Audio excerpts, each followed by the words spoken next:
Halo gengs, assalamualaikum warahmatullahi wabarakatuh. Balik lagi sama gua Halim Rizka.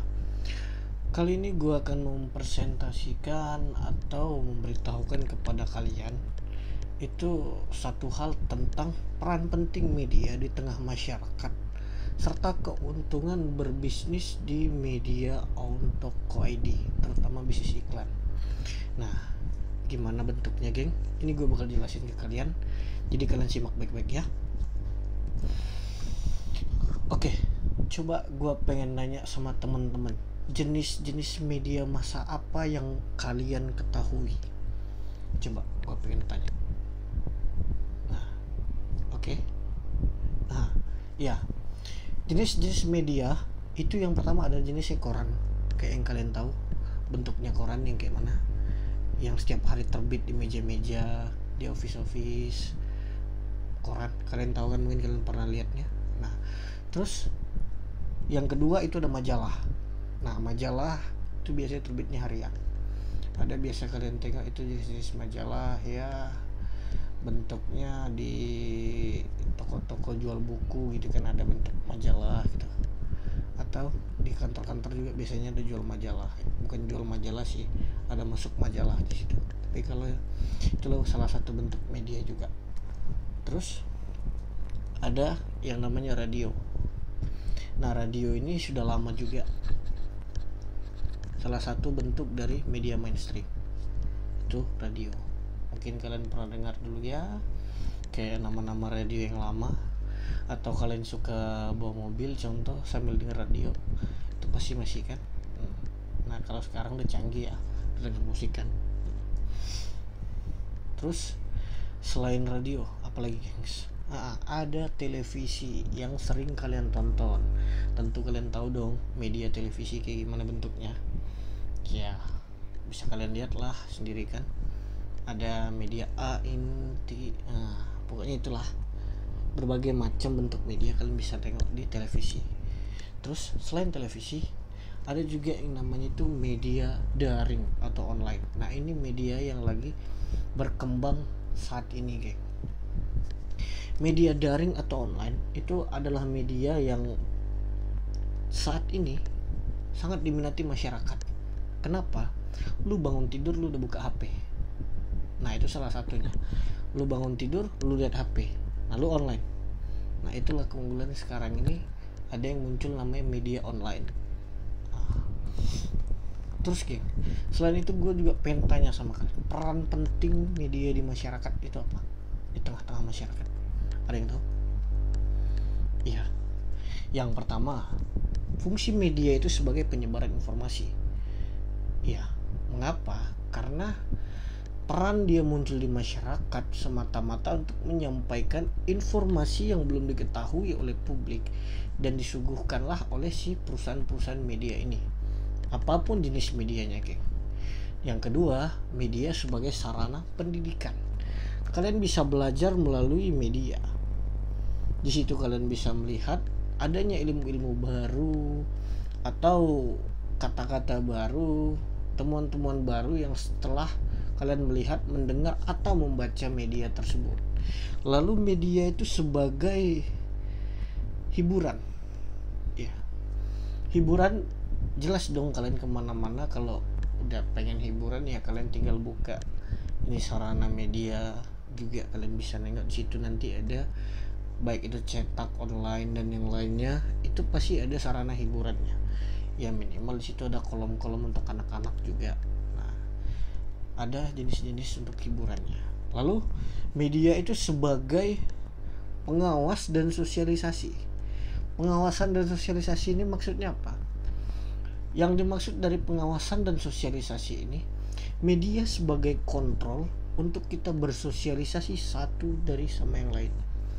Jadi, media adalah kontrol ketika kalian ingin mengetahui informasi seputar politik, mereka akan memberitahukannya, dan juga mereka akan mengontrol situasi yang ada di perpolitikan Indonesia saat ini biasanya, geng.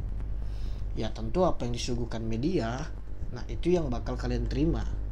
Nah, tentu di sini media ini sangat berfungsi sebagai pengawasan dan sosialisasi, ingin memberitahukan sesuatu yang baru, entah itu dia contoh launching bisnis usaha ataupun yang lainnya. Itu yang disebut dengan pengawasan dan sosialisasi. Lalu di sini ada yang namanya penghimpun. Media sebagai penghimpun. Penghimpun itu artinya seluruh informasi yang dikumpulkan itu diserap oleh perusahaan-perusahaan media sebelum kalian dapat menerimanya. Contoh informasi yang mentah diterima oleh perusahaan, itu mereka himpun sedemikian rupa sebelum kalian menerimanya, geng.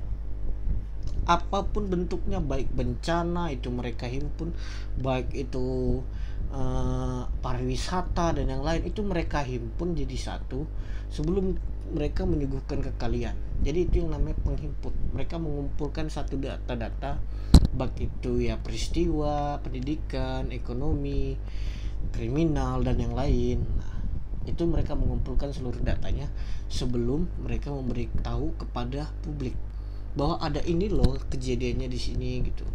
Nah, itu salah satunya. Terus yang terakhir itu persuasi. Persuasi ini media bisa menjadi pengendali atau momok. Karena apa yang disajikan oleh media biasanya masyarakat awam akan mempercayainya. Itulah yang disebut persuasi atau mempengaruhi suatu sifat. Ya kalau media ini memberitakan suatu hal yang buruk, ya tentu masyarakat akan berpikiran buruk.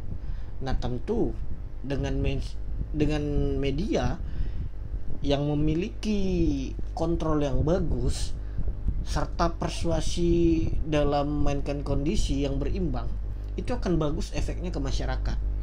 Nah itu yang disebut oleh persuasi.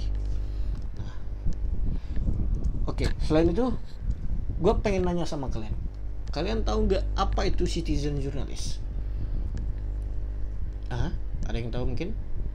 Ya, citizen journalist merupakan setiap masyarakat bisa menjadi jurnalis, atau netizen, bahasa kasarnya seperti netizen bisa menjadi jurnalis, men. Gimana caranya? Nah, apapun yang kalian himpun di lapangan itu kalian bisa laporkan ke banyak sosial media, tapi itu tidak disebut produk jurnalistik.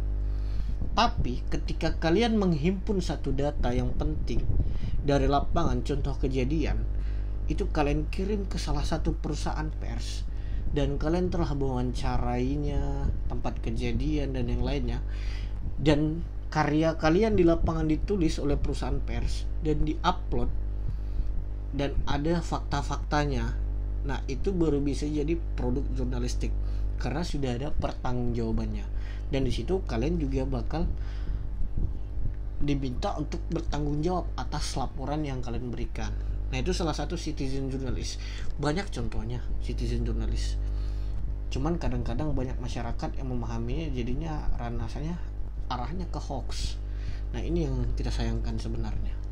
Nah, jadi kita harap masyarakat lebih cermat lagi dalam menggunakan media, terutama ketika mereka ingin menyampaikan sebuah informasi, pilihlah sumber-sumber yang terpercaya gitu. Jadi tidak akan menjadi hoax. Oke. Ini masuk poin penting nih, geng. Gue pengen ngasih tahu bahas soal media daring, geng. Ada satu perusahaan media daring yang baru di tempat gue sekarang. Itu namanya owntalk.co.id. Nah, owntalk.co.id.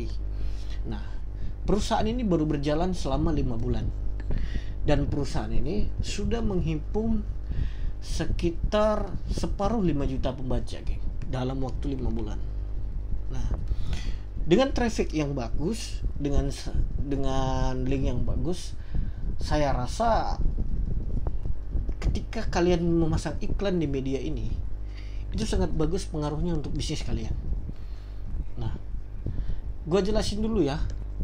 Kalau kalian pengen beriklan, pengen jual sesuatu deh, entah barang apa contoh, atau perusahaan kalian pengen masang iklan, kalau kalian masang di OwnTalk itu dapat bonus-bonus dan diskon-diskon yang lebih bagus, dan juga dapat biasanya ya ada fitur-fiturnya, nanti bakal gua jelasin juga di sini.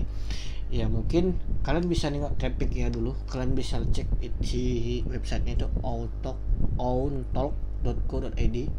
Nah setelah kalian lihat nanti bakal gue kasih tahu harga-harganya. Yang pertama gue pengen bahasin dulu pentingnya iklan di media online itu. Yang pertama bebas pajak, kalian nggak bayar pajak kalau kalian iklan di media online.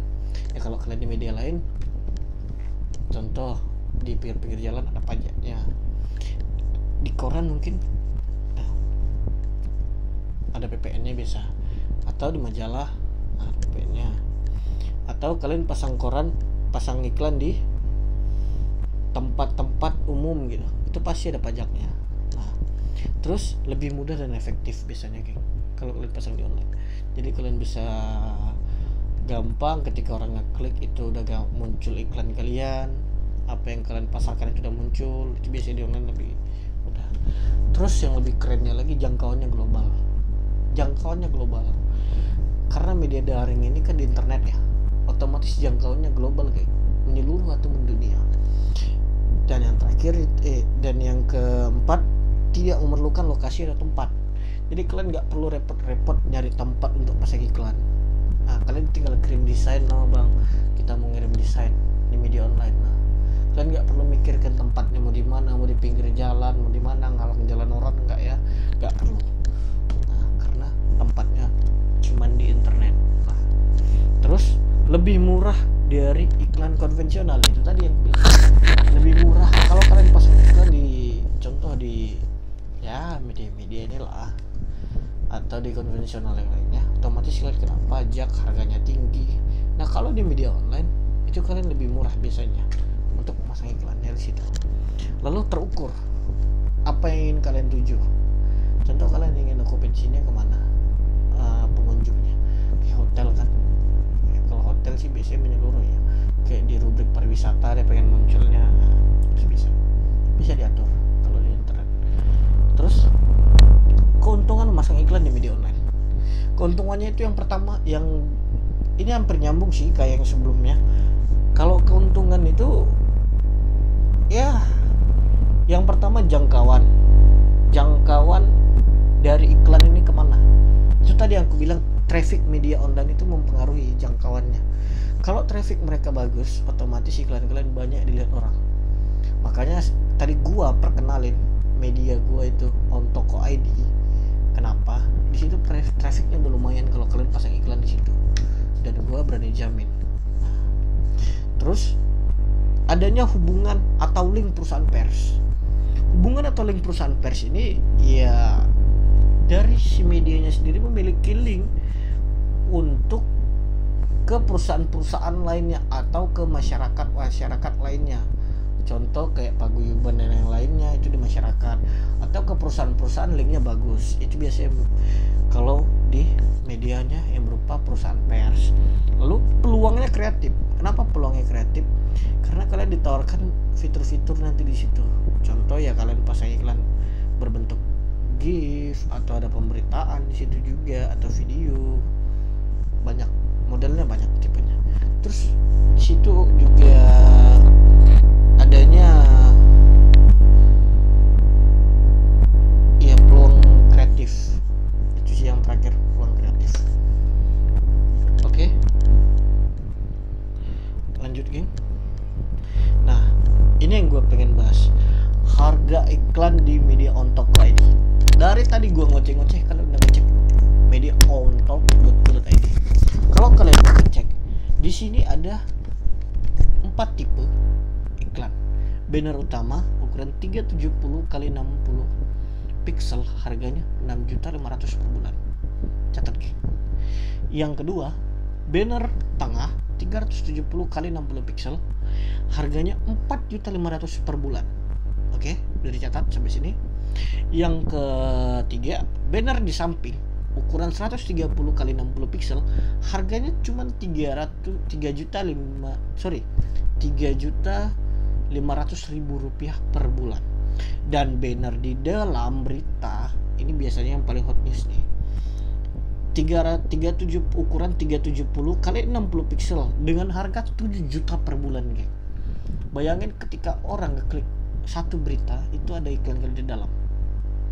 Nah, itu lebih bagus biasanya, geng, karena pembaca langsung masuk beritanya biasa kalau dia nggak download aplikasinya gitu kan.